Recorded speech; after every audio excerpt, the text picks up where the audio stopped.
Looks like Washington's the favorite for one of the top transfer portal quarterbacks. You are Locked On Huskies, your daily podcast on the Washington Huskies. Part of the Locked On Podcast Network, your team every day.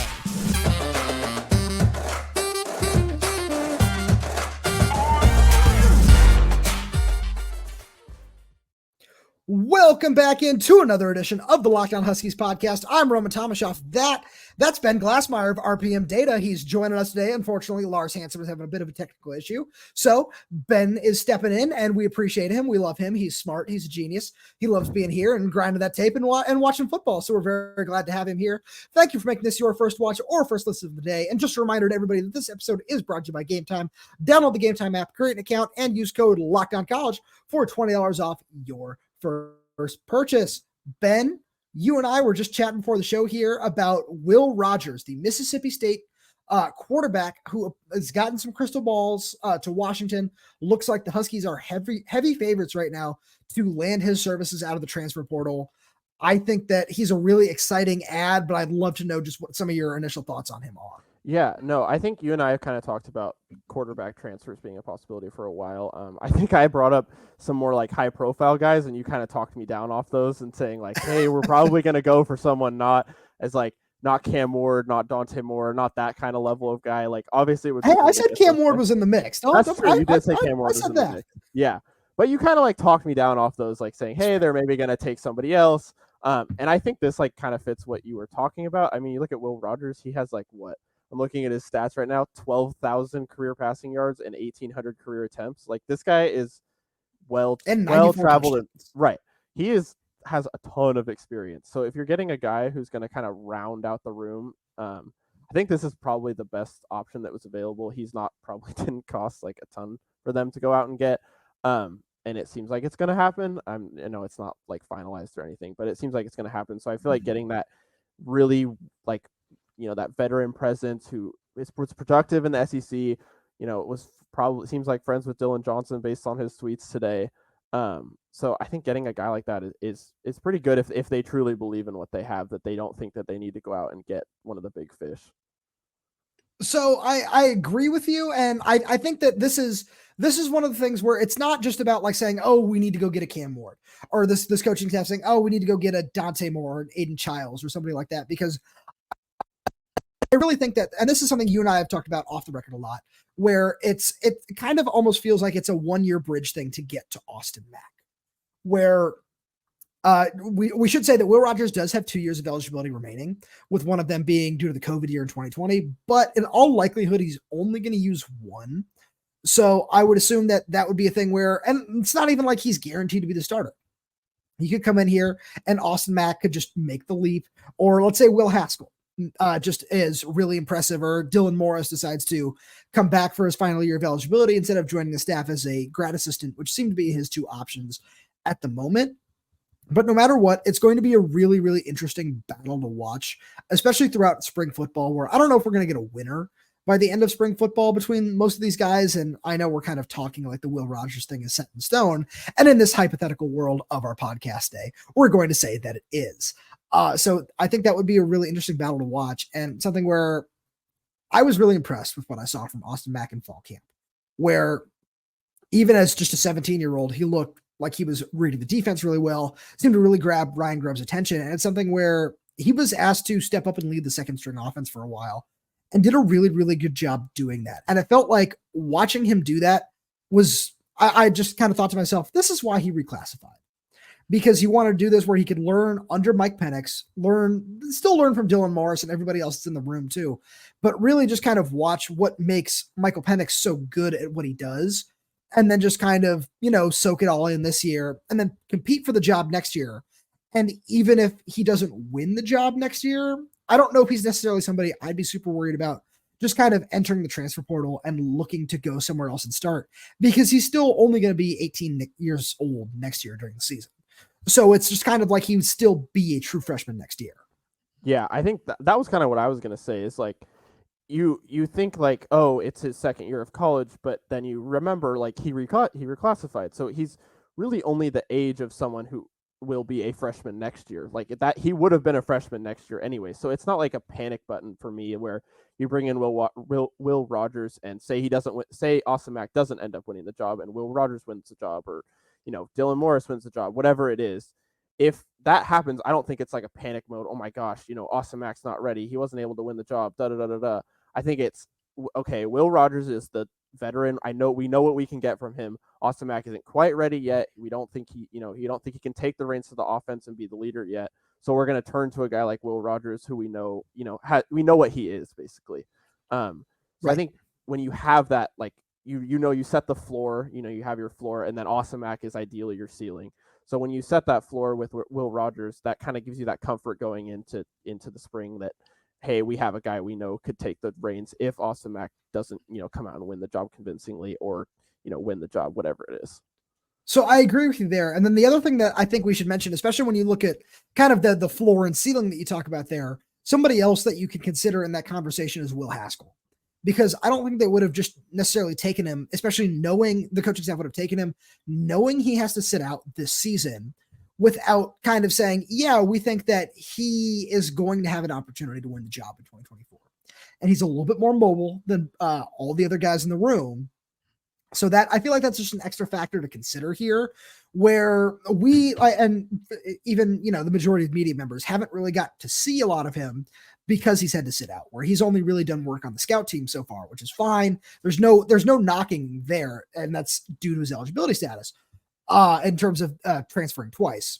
So I think that the coaching staff wouldn't necessarily have taken this commitment and just saying, all right, we need to go back to the portal to get another guy if they didn't believe in him. And I think that, we talk about Demarius Davis, the 2024 quarterback commit, who will also be on campus at the time, which is kind of what leads me to believe that I think Dylan Morris might be moving on, just kind of moving into the coaching staff after the season, because having 5 scholarship quarterbacks on the roster isn't necessarily going to help things.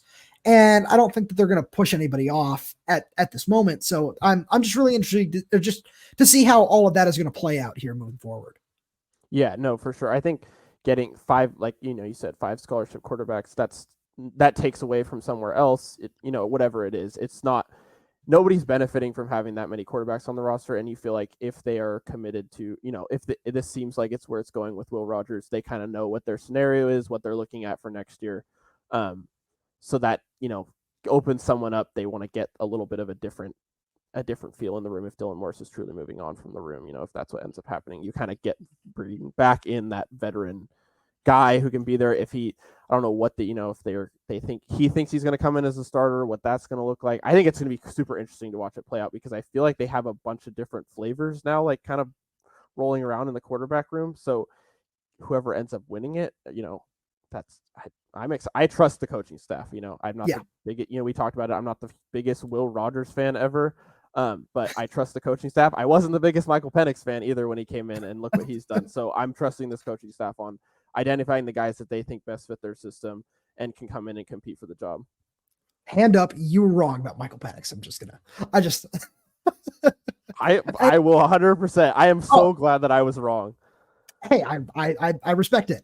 And so one thing that I'm really intrigued to watch, let's, and again, in this hypothetical world where Will Rogers does win the job, I'm really intrigued to see how that might play out with some of the receivers. And you and I are going to talk a lot more about some of the other top transfer targets that we think that we might see on this team on the other side of the break here on Locked On Huskies. But first, we are going to take a second here and give a shout out to our friends over at Game Time, because especially if you're going to the Sugar Bowl down in New Orleans, you should not be stressed when you're trying to buy tickets.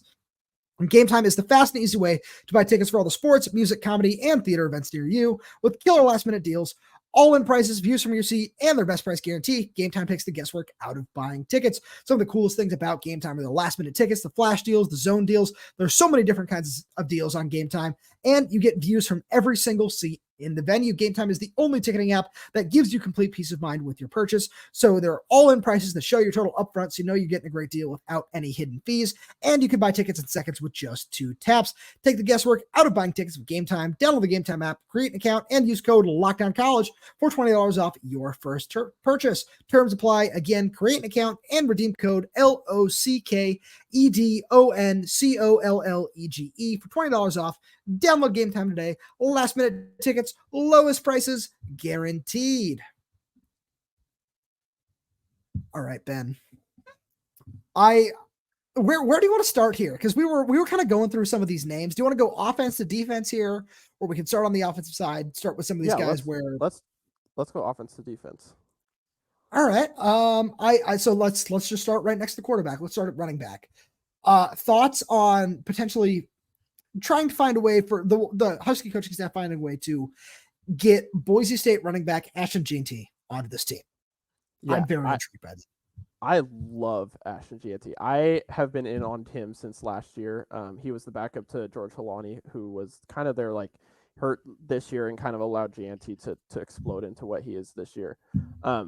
And I think, they had the coaching change, a lot of turnover there. Taylor Green just announced that he's transferring their current quarterback. So I think you have a lot of turnover, and I think it's kind of assumed that Jeanty is going to end up moving on to a bigger place.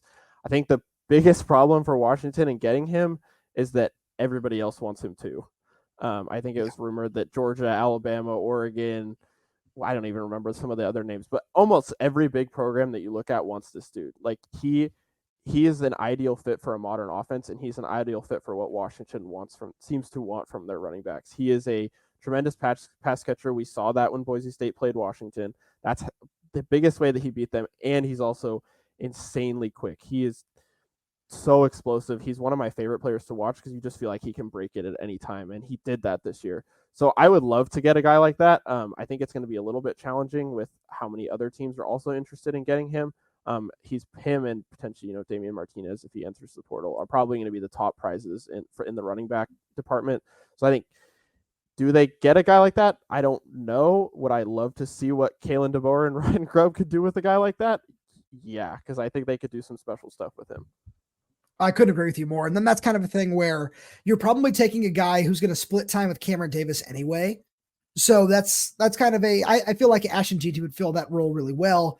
David Martinez would also do that. Again, that's if he decided to enter his name in the portal. So those are two names that I would be really interested in watching. And then there are 2 receivers that I really want to make sure we talk about. One of them is Notre Dame's Tobias Merriweather, former top 100 prospect from the state of Washington, decided to enter after 2 years at Notre Dame. I think that he would just be electric in this offense. Big, not super physical necessarily just yet. He's still a little bit on the lighter side, but I think that the strength and conditioning staff, Ron McKeefer, has done such an amazing job just kind of making sure that Washington has been one of the most physical teams in the country this year. So I think that he would help add 5-10 pounds to Merriweather's frame, which would be really big for him. And I watch how he's developed a guy like Denzel Boston, who I know Husky fans haven't really seen him on the field just yet, but in practice, that guy has been so impressive all season long. Just like, especially in spring camp and fall camp, he was so impressive. I love watching him. The other one is Texas A&M's Raymond Cottrell. I know he was a formerly highly recruited guy, and I think that that's somebody who, especially when you look at just what Washington's been able to do with this trio of wide receivers this year, I think they need to take one guy in the portal at the very least, just so there's just a little bit more experience for whoever is playing quarterback next year. And I think that Cottrell might be able to just kind of be that guy. But I think that those are 2 names that really stand out to me. Is there anybody else that any thoughts on those 2 guys or anybody else that you might like? No, yeah, I think you covered it pretty well, especially with Merriweather. I think you look at what Jamarcus Shepard has done with the receivers that he's had here now. I think just getting guys into the system and getting them, seeing what they can be in this Washington offense, whether whoever's playing quarterback next year, I think is huge. And I think it's a really big draw for a lot of those guys, especially like a guy like Merriweather, who's a former top recruit. He wants to go somewhere and play because that's not what he got at Notre Dame. And I just wanted to add one more guy to that list. I think Eric McAllister from Boise State is another guy who took back into the Boise State. He's a big guy. I think he's listed at 6'4", 200 about there. but he kind of would add a little bit of a different aspect to the offense than I think, not necessarily than we've seen this year, but just he's a pretty good route runner, not the fastest guy, but I think he would add another, if we want to go consistent presence for a new quarterback, I think that's a guy that they could potentially think about adding to. Oh, I like that a lot. And then I just want to hand the floor over to you because there are a couple of tight ends that we wanted to talk about. So, and I know, and so one of them is Mark Redmond, former Washington product from San Diego State, who's back in the transfer portal. Sounds like Washington is somewhat interested in him, but another guy that they're interested in is your guy, Ben Glassmire, Arizona State's Jalen Conyers. Yeah, I have been a huge fan of Conyers since last year. He's like one of my favorite players. I feel like nobody talks about him. I think he's flown completely under the radar. He had a little bit of a tough draw this year at Arizona State with their whole quarterback situation. I think they ended up having like 3 or 4 guys that ended up starting at quarterback. Jalen Conyers himself even ended up playing some quarterback this year when they went with the swinging gate offense and all of that stuff. But he's just a tremendous athlete. If you think about a guy like, a Josh Cuevas who's already here, pairing him with a guy like Jalen Conyers, who is kind of way more of that flex tight end who they could, split out in the slot, play some outside. He's just that big, huge, physical, fast, receiving tight end who you think of as the prototypical fit in a modern offense. I would love the fit for them. I think getting that guy who can pair really well with Josh Cuevas would, open up a lot to do with this offense. I think they played not necessarily more than I thought, but you saw the 2 tight end sets quite a bit this year. And it's something that's fun to see, especially, when you think of Washington as kind of being that a lot of receivers all the time, empty sets, all that kind of stuff. So I think getting 2 guys like Conyers and Cuevas who can both split out when needed, I think it brings a lot of versatility for this offense in the running game and the passing game. So I agree with you there. And then I think that conversation will definitely carry over to the offensive line. And I think one of the names that I'm really intrigued by is San Jose State's left tackle, Fernando Carmona, who just entered the portal not too long ago, before we hit record at, 4:00 on a Monday afternoon here, giving everybody a little peek behind the curtain as to how we do these things. But I'm really intrigued by that name because he's been really, really impressive this season. And Washington, in all likelihood, is going to be replacing at least one, if not both of their starting tackles in Troy Fautano and Roger Rosengarten. And as talented as some of the guys in the offensive line room are, getting somebody experienced in there is going to be a big help. And a name that I point to that I know you're a big fan of is Cornelius, the left tackle down at Oregon. Guy who's able to step in right away, play really well, and has been really impressive for them. Getting a transfer of that kind of caliber, I know he came from University of Rhode Island. Shout out to the Northeast as a former Boston guy myself. But getting a player of that caliber who can step in, and whether it's Austin Mack, whether it's Will Rogers, Dylan Morris, Will Haskell, whoever it might be under center, having a really strong left tackle would be huge for just their development. If it's a guy like Mack, or just, pushing this team to compete for a spot in a 12-team playoff, if it's a Will Rogers. So I think that's a name that I'm really intrigued to watch. Yeah, no, I'm totally with you. You talked about the experience. Troy Fautano and Roger Rosengarten didn't give anybody else a chance to get any experience this year, so which is a good thing. You don't want your backup offensive lineman to get any experience if possible. But it does leave, if they both end up leaving, which it seems like is a pretty likely scenario because they both have had tremendous years. Both have been awesome. You are going to have to find somebody who either you're going to trust somebody who really doesn't have a lot of experience, and there are going to be growing pains in the first couple games at least. If you are going to have a guy like Austin Mack out there, it's not the most ideal scenario to have an inexperienced offensive lineman because you have an inexperienced quarterback who's not going to quite always know what to do under pressure. So I think getting a guy like Carmona who does have starts under his belt would at least give them an option if they do end up going like with Austin Mack as at quarterback, a guy that can push other offensive linemen to get better, improve, and then potentially take over a starting job, later in the season if, Carmona doesn't quite end up what, any transfer offensive lineman doesn't quite end up being what you think that they are coming in. But I think just getting experience into that room is going to be the biggest thing. I would not feel good about going in with a bunch of guys who don't really have the reps under their belt. I agree. And even just getting one of those experienced guys really helps because not only like, and just for example, let's say Julius Buelow kicks out to right tackle, or it's Jalen Clement right tackle, the Kansas State transfer, who we haven't really seen a lot of this year. Getting somebody who has experience that can just kind of talk to those guys about playing the position, because you and I agree that Scott Huff is a fantastic coach. He's done a really, really great job with this team, especially with this offensive line group. I think that that's something where just having somebody else who can just kind of say, yeah, this is what you can expect from this is what you can expect from that. Just having somebody because it's nice, especially if we can talk about a guy like Julius Buelow kicking out to right tackle, where he's big, he's got that tackle frame. I think he'd be good in pass protection there. But just having somebody who's played the position can just kind of show him some different things would be really, really helpful for him in that sense. So I agree with you there. And Ben, we are going to move over to the defensive side of the ball, because I know there are a couple guys that you're very, very excited to talk about. The one where we still need to find some more names is in the secondary, but I know especially in the front seven that, because we'll have this conversation on the other side of the break. There are a lot of fun things to talk about, but whenever we talk about recruiting, especially when we talk about the transfer portal, we always have to give a shout out to our good friends over at LinkedIn. When you're hiring for your small business, you want to have as many top tier candidates as possible to interview. That's why you check out LinkedIn Jobs. LinkedIn Jobs is the tools to help find the right professionals for your team faster and for free, just like the Huskies are trying to find as many just top tier candidates as they can in the transfer portal to help. Get this team going in 2024. LinkedIn isn't just another job board. LinkedIn has a vast network of more than 1 billion professionals, which make it the best place to hire. Hiring is easy when you have that many quality candidates. So easy, in fact, that 86% of small businesses get a qualified candidate within 24 hours. LinkedIn knows that small businesses are wearing so many hats and might not have the time or resources to hire. And thankfully, with LinkedIn, the process is intuitive, quick, and easy. They even just launched a feature that helps you write job descriptions, making the process even easier and quicker.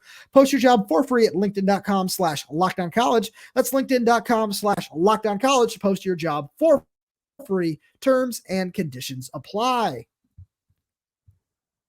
All right, Ben, let's move on over to the defensive side. And one guy that Lars and I have had a lot of conversations about on the show, because I think he'd be a really, really impactful player right away on this team, is UPenn defensive tackle Joey Slackman. I'm really curious, as you, as somebody you've watched a lot of tape. I think you told me before the show you haven't quite gotten to him yet, but just having an impact defensive tackle, especially somebody like that who's got a lot of experience and looks to have an NFL future, what that would look like on this defense. Yeah, I think I kind of start with, like, you talk about like FCS guys. I think I start with Kalen DeBoer, honestly. Like, that's what kind of comes to mind for me, because he does have that FCS coaching experience. So I think that, like, that pipeline, you look at like a Johnny Cornelius this year, even Jared Verse a couple years ago, they came up from those ranks and have been really impactful for their teams. I think that's a big thing where the transfer portal has come into play, is it's kind of rebalanced out some of those players who, they whatever, have a growth spurt late, they blossom into incredible players, and then they're stuck at the FCS level. But you have guys who kind of come up and now they're where they should be, on the level that they should be. So I think getting a guy like that who has the experience and is, a good player, there's always an adjustment period. I think I saw that especially this year with a Johnny Cornelius at Oregon. Not that that's a 1-for-1 comparison at all, but he had a rough few games to start the year, and because it's just such a massive shift in competition that you're playing against. So you kind of expect when you bring those guys in, okay, we're going to have a few games where it's going to take an adjustment period. But then once they hit their stride, figure out the competition they're playing against, then that's where they kind of blossom into the player that you expect. So I think if you are going to bring in a guy, an FCS, you're going to bring those type of guys in, they kind of have to expect that growth period where they turn into the player that you think that they're going to be. I like that a lot. So I'm going to throw a couple of names at you here along the defensive line that I'm really intrigued in. It sounds like the Huskies are very high on them as well. The first one is Arizona State defensive lineman BJ Green. I think that he's going to be a lot of fun to watch. I'm very curious what your thoughts on him are. And the other one is Vanderbilt defensive end Nate Clifton. I think those are two guys that could make an impact were they to end up at Washington. Yeah, BJ Green. I haven't watched Clifton, but I definitely now I want to get to him now, knowing he's a Husky target, so I will definitely get to him. But BJ Green, I have spent a lot of time watching.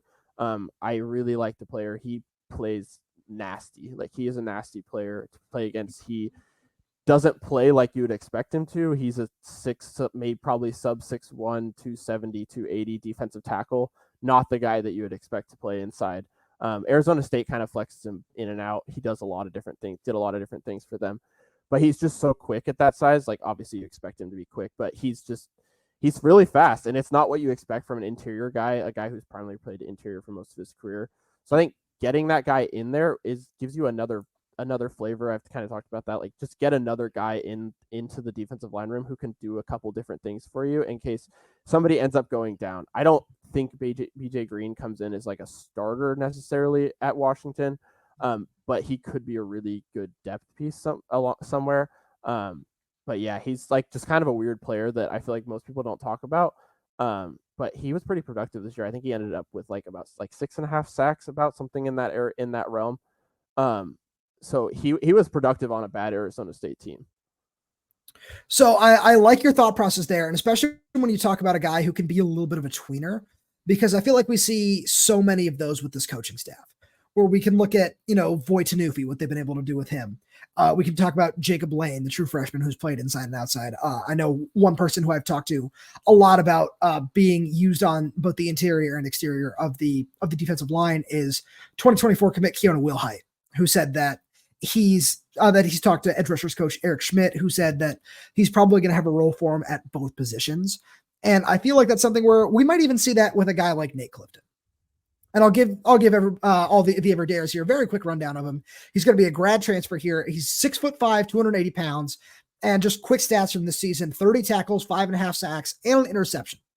So right off the bat, even without having watched his film, that sounds like the kind of guy where you can use him all over the defensive line.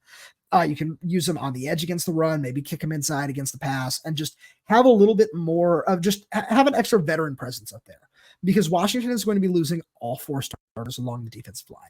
So there's going to be a lot of snaps to be had, and just being able to mitigate some of that with some veteran guys is going to be very important. And I think that's why, especially Lars and I have harped so big on getting a guy like Joey Slackman, where he can eat up a bunch of, not only just like a bunch of blocks in the field, but eat up a bunch of reps and just be a consistent player, especially on first couple of downs. And then you get to third down, and obviously things become a little bit more situational there at times.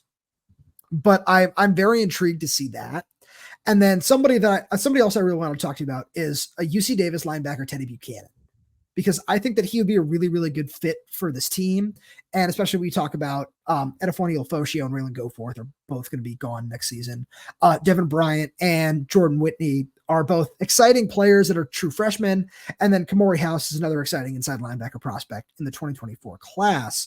But I think that it's the same thing, right? We're getting that veteran presence in, especially in the middle of the defense, is going to be so important for this team because that kid can play. I really like his film a lot. Yeah, I mean, I feel like we've hit on this at like every position. It's like, okay, they're losing veteran guys who are big producers, or at least, taking up a large percentage of the snaps this year. Where are those reps going to come from next year? I think it's getting those guys like Buchanan, like the guys that we've talked about, who can eat up those snaps. And I totally agree with you. I think getting a guy like Buchanan who is productive at UC Davis and kind of acclimating him to an FBS level is going to be really impactful for this team, because that's honestly where you end up finding the biggest value in the transfer portal, is bringing guys up from that level. Saw it with Cuevas. We'll see more of him next year, I'd assume. But guys like that, you need that veteran presence to anchor this defense as they transition to some new faces, as Eddie moves on, Bralen Trice moves on, ZTF moves on. We can go down the whole list of all the guys that are moving on, but getting guys who can be the anchor and be the communicator, especially, who understand what they're looking at. If you're bringing in a bunch of new linebackers, I think that's one of the hardest positions for guys to adjust early on in their career, is because they haven't seen everything. They just get lost, and having guys who can kind of tell them, okay, here's what you're going to look at, here's your keys on this play, is going to kind of help stabilize that room and potentially help you develop those younger guys. No, that's a really, really good point. And so we're going to play a quick game here at the very end of the show of if you could pick any 3 players that we talked about today, maybe that we didn't talk about, that you'd like to see on this team. We're going to rattle those off, but first we're going to do the secondary. So I'm going to give you a little bit of time to think about it, because we haven't necessarily seen a ton of offers go out in the secondary just yet. Getting a Jabbar Muhammad level transfer would be huge. After coming in from Oklahoma State, he's just been spectacular at cornerback this year. But I think that where we're going to see more of that impact on the defense is not necessarily at corner, but it's safety, because we could see Asa Turner and Dom Hampton both move on. And there are some really good players that I know you and I like Curly Reed, Caleb Presley, Leroy Bryant, where those kind of guys are really good. And then Vincent Holmes is another exciting one, all members of the 2023 class. But my question for you is, if you would rather have a Jabbar level type transfer, would you rather see one this next year at cornerback or at safety, just in terms of the impact that they could provide? That's tough.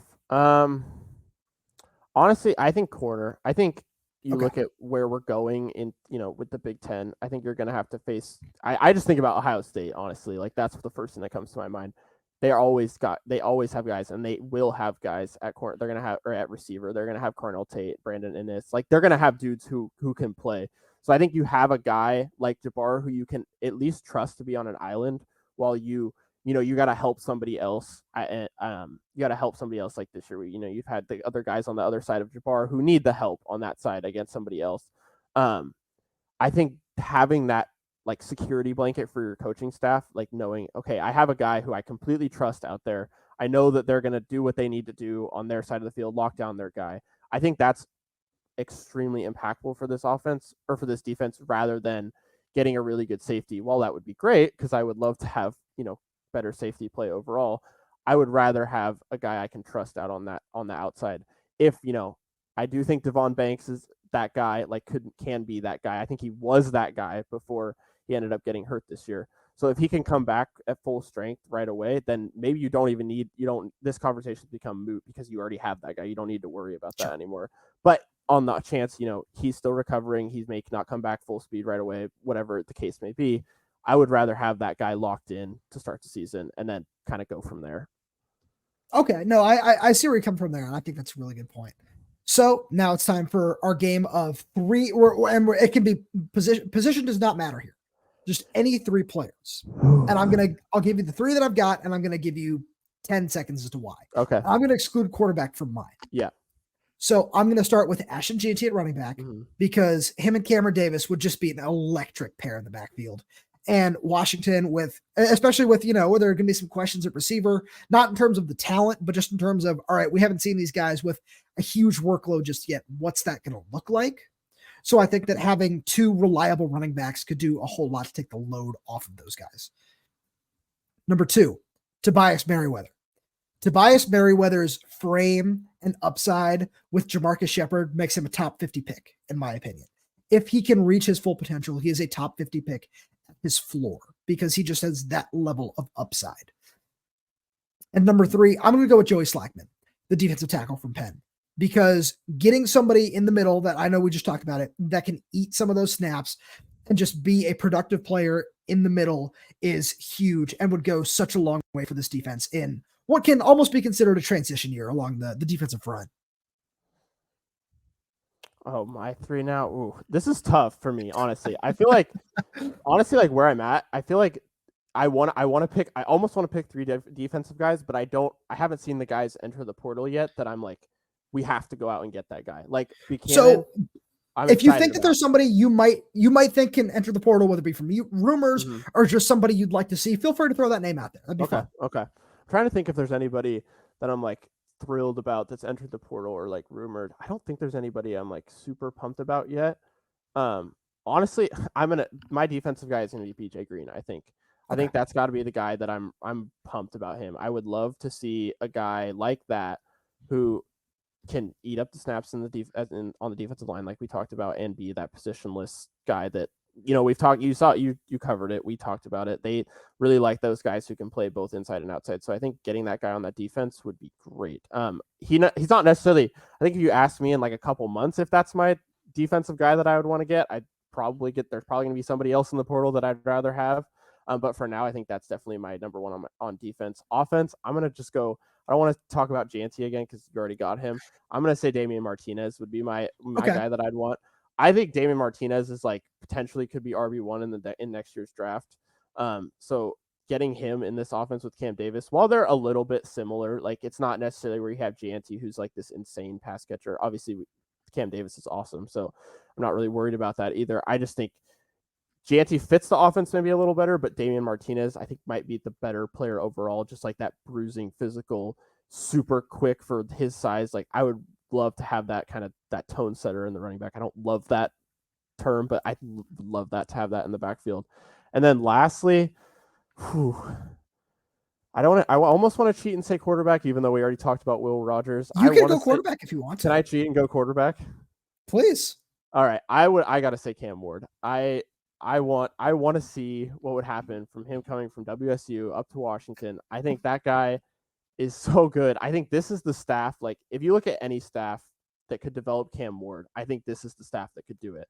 Cam Ward, he has a little bit of the bozo gene. He does some stuff where you're just like, what are you doing? Like, just don't. Or, he's running around in the backfield doing a bunch, whatever he's doing. You want to yell at him, like, just don't do that. But there's also the plays. That's a coach almost. Right. Which it could be. Like, it could be something where, he gets into this system and that's gone. Like, they help him get rid of that. But he has throws where, there's 3 guys in the country that can make the throws that he does, because he just has such an insane arm. He has effortless velocity on his throws. Accuracy comes and goes, but when it's there, it's there. It's really good. He's super mobile. Like, he is a guy that I think, if you want to talk about guys that could, no one's going to probably ever live up to what Michael Penix did, but a guy that could be that little step down next year, I think Cam Ward could be that guy. Fair enough. I like that. Ben, plug your stuff, my friend. Oh, Twitter at Ben Glassmire NFL. It's right down here. I'm at RPM Data. Go follow them too. I think it's at RPM Data on Twitter. That's all I got. Thanks for having me on. Oh, my pleasure. We hope to get you back on again soon. Always. Thank you so much for being here. Thank you to all the everydayers for tuning in and just making this your first watch or first listen of the day. We always really do appreciate you. And we had some people send us their Spotify Wrapped, and we were on there. I thought that was so awesome. Shout out to everybody who did that. Means the world. And if you're new to the program, hey, welcome. Glad to have you here. There's so many easy ways to subscribe and get involved. If you like the show, we are on YouTube, Spotify, Apple Music, Amazon Music. We are there. We are everywhere. We're uploading new content every single day. So make sure you stay tuned for everything that you might need. Make sure to like the show. Leave us a 5-star review for audio only. Leave us a comment if you have any questions, comments, or concerns. We try to get back to you as many of you as possibly can. Thank you so much for tuning in, and we will talk to you on Wednesday.